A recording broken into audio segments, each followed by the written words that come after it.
Hello guys, in today's video we're going to talk about how to fix WhatsApp profile picture blurry problem. So the answer is easy. Just go to the settings and then scroll down to the apps section, then go to the search and search WhatsApp. Next, go to the storage, and here you will find this clear cache option. Click on it. Now you can go check it if it worked. If it didn't, you can try to restart your phone or turn the airplane mode on and off, or the Bluetooth on and off. And if it didn't to work again, maybe try to clear data, but be careful. If you clear your data, all the files and all the media and the chats and the messages will be deleted, so be careful if you want to clear your data.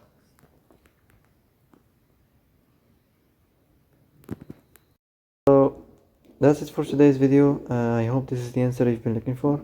If you like this video, don't forget to like and subscribe, and see you in the next video.